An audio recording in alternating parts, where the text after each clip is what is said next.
நான் 16ல இருந்து 21 வயசுக்குள்ள நிறைய தவறுகள் பண்ணிட்டேன். அது பண்ணாம இருந்திருந்தேன் அப்படின்னா என் லைஃப் இப்ப ரொம்ப ஸ்மூத்தா போயிருந்திருக்கும். அதே மாதிரி இந்த வயசுல சில விஷயங்களை பண்ணாமே விட்டுட்டேன். அது பண்ணாம விட்டதுனால நான் இப்ப ரொம்ப ஃபீல் பண்ணிக்கிட்டு இருக்கேன். சோ நீங்க இந்த ஏஜ்ல இருக்கலாம், இந்த ஏஜ் தாண்டி இருக்கலாம். நான் இப்ப சொல்ல போறதெல்லாம் உங்களுக்கு தெரியாம இருக்குது, நீங்க பண்ணாம இருக்கிறீங்க அப்படின்னா உங்க லைஃப்ல ஒரு கமிட்மெண்ட் வரும் இல்லையா, ஒரு ஃபேமிலி குடும்பம் அப்படி போகும்போது இதை நினைச்சு இதை நான் ஏன் பண்ணாம விட்டேன்னு சொல்லி ரொம்ப ரொம்ப ஃபீல் பண்ணுவீங்க. ஸோ வீடியோ ஃபுல்லா பாருங்க. இதெல்லாம் நீங்க பண்ணாம இருக்கிறீங்க அப்படின்னா அதை பண்ணவும் பாருங்க.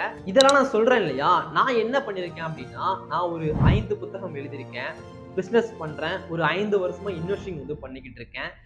சில விஷயங்களை பண்ணாம இப்போ அதெல்லாம் பண்ணி என் லைஃப்பை மேல கொண்டு வந்திருக்கேன். அதெல்லாம் முன்னாடியே நீங்க பண்ணிட்டீங்க அப்படின்னா உங்க லைஃப் நீங்க மேல வரலாம்னு சொல்லி தான் இதெல்லாம் நான் சொல்றேங்க. அதே மாதிரி நான் எழுதின புத்தகங்கள் ராயரின் மகுடம், இது ஒரு ஹிஸ்டாரிக்கல் பிக்சன் நாவல். தஞ்சையின் வாசம், ராயரின் மகுடம் பாகம் 2, ஆசான் பாகம் 1, பாகம் 2, பாகம் 3. இந்த 5 புத்தகம் தான் நான் எழுதியிருக்கேன். ஓகே, ஃபர்ஸ்ட் ஒன்னு பாத்தீங்க அப்படின்னா லவ்.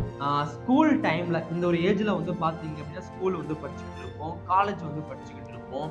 இந்த ஒரு ஏஜ்ல வரக்கூடிய லவ் பாத்தீங்க அப்படின்னா ஒரு லவ்வே கிடையாது. ஒரு 100 பேர் லவ் பண்றாங்க அப்படின்னா அதுல 1% மட்டும்தான், ஒரே ஒருத்தங்க மட்டும்தான் ஸ்கூல் லவ் சக்சஸ் ஆகுது. மற்றது எல்லாமே லவ்வே இல்லாம போய்கிட்டு இருக்குது. சும்மா 400 பேருக்கு லவ் பண்றேன், என் ஃப்ரெண்ட்ஸ் எல்லாம் லவ் பண்றாங்க, ஒரு மூவி பார்க்குற லவ் பண்றாங்க அப்படிங்கறதுக்காக லவ் பண்ணாதீங்க. அது ஒரு லவ்வே கிடையாது. நீங்க காலேஜ் முடிச்சு ஒரு வேலைக்கு போனதுக்கு அப்புறம் தான் லைஃப்னா என்னன்னு தெரிய வருங்க, பண கஷ்டம்னா என்னன்னு தெரிய வரும். அதுக்கப்புறம் தான் அந்த லவ் கூட இருக்குதா, விட்டுட்டு போகுதா, துணைக்கு இருக்குதா அப்படிங்கிறது தெரிய வரும். ஸோ நீங்க வேலைக்கு போனதுக்கு அப்புறம் லவ் வரும் இல்லையா, கூட இருக்கும் இல்லையா, அதுதான் உண்மையான லவ். அந்த மாதிரி லவ் பண்ணுங்க. சும்மா ஸ்கூல் டைம்ல காலேஜ் டைம்ல ஒரு என்ஜாய்மெண்ட்டுக்காக லவ் பண்ணாதீங்க. அது ஃபியூச்சர்ல உங்களுக்கு பாதிக்கும். லவ் ஒரு லவ்லயே ஸ்டாப் ஆயிருமான்னு கேட்டீங்க அப்படின்னு நிச்சயமாக கிடையாது. 4-5 லவ் தாண்டி தான் மேரேஜுக்கு நம்ம போற மாதிரி இருக்கும். அதனால சும்மாலாம் லவ் பண்ணக்கூடாதுங்க. அப்படி பண்ணாதீங்க. சரி, ஓகே. செகண்ட் ஒன்னு பாக்குறீங்க அப்படின்னா ஸ்கில்ஸ்ங்க. நம்ம என்னதான் 100 புத்தகங்கள் ஸ்கூல்ல படிச்சாலும், 50-60 புத்தகங்கள் காலேஜ்ல படிச்சாலும் அதெல்லாம் ஞாபகத்துல இருக்குமான்னு கேட்டீங்க அப்படின்னா நிச்சயமாக இருக்காது. ஆனா நீங்க ஒரு கோர்ஸ் படிக்கிறீங்க அப்படின்னா அது மனசுல நிற்கும்.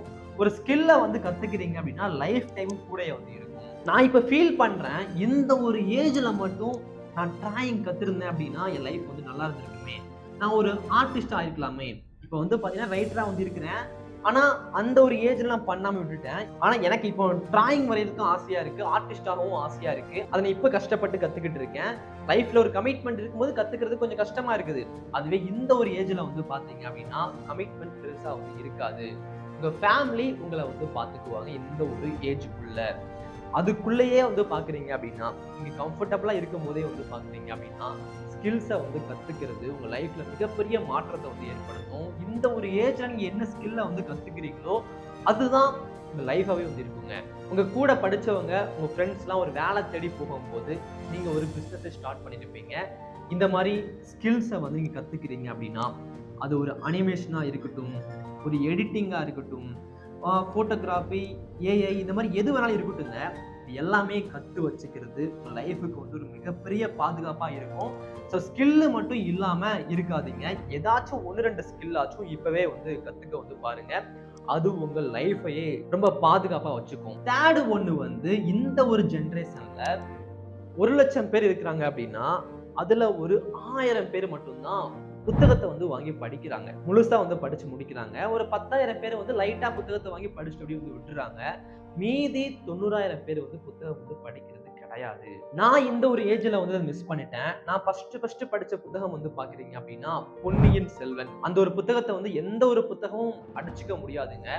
இப்ப எத்தனையோ புத்தகங்கள் வந்துருச்சு இல்லையா, ஆனா எந்த ஒரு புத்தகமும் பொன்னியின் செல்வனுக்கு ஈடு கொடுக்க முடியாது. அப்படி ஒரு எழுத்து, அப்படி ஒரு கதை, நம்ம உடலே புல்லரிக்கும் அந்த மாதிரி ஒரு புத்தகம். நான் இந்த ஒரு ஏஜ்ல இருக்கும்போது புத்தகம் படிக்கிறதா சும்மா வாசிக்கிறது போல, ஸ்கூல்ல எத்தனை புத்தகம் படிச்சிருக்கோம், அது படிக்கவே டைம் இல்ல, அது இந்த ஒரு புத்தகத்தை வேற படிக்கணுமா, இதெல்லாம் படிச்சு என்ன கிடைக்க போகுதுன்னு நினைச்சு விட்டுட்டேன். ஆனா நீங்க மூவி பாப்பீங்க இல்லையா, அதை விட பயங்கரமா இருக்குங்க.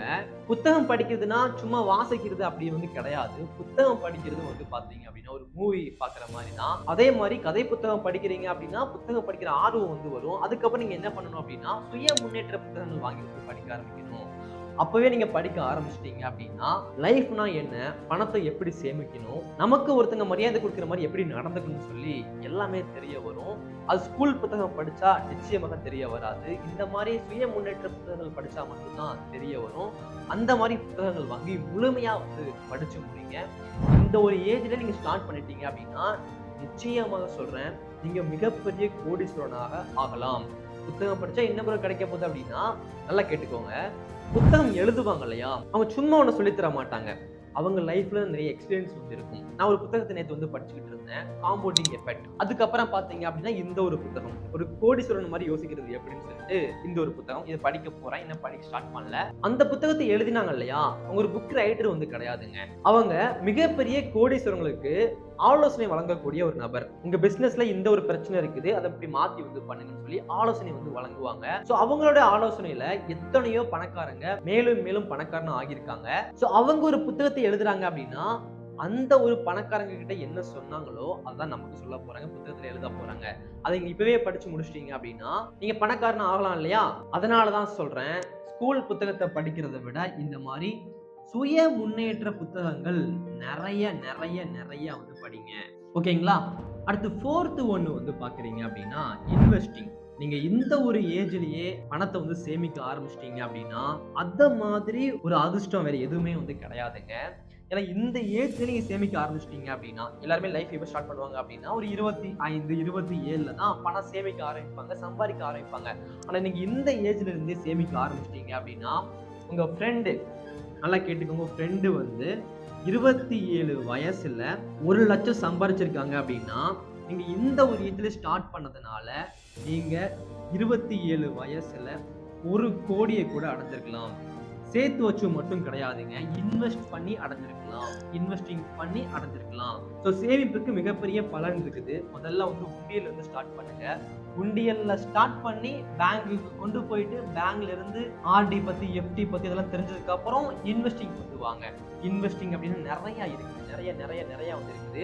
அதை பத்திலாம் முழுமையா வந்து கத்துக்கிட்டு அதுல வந்து பணத்தை வந்து போட்டு சேமிக்க ஆரம்பிங்க. ஸோ இந்த ஒரு ஏஜ் தான் எல்லாருக்குமே ஒரு பொற்காலம். அந்த ஒரு ஏஜை கொண்டாடி என்ஜாய் பண்றதுல மட்டும் செலவழிக்காம உங்க லைஃபை வந்து மேல கொண்டு வரதுக்கும் செலவு பண்ணுங்க. நிறைய தவறுகள் பண்ணி ட்ரிங்க்ஸ் பண்ணி ஸ்மோக்கிங் பண்ணி அப்படி வந்து அழிச்சுக்காம உங்களை மேல கொண்டு வரதுக்கு செலவு பண்ணுங்க.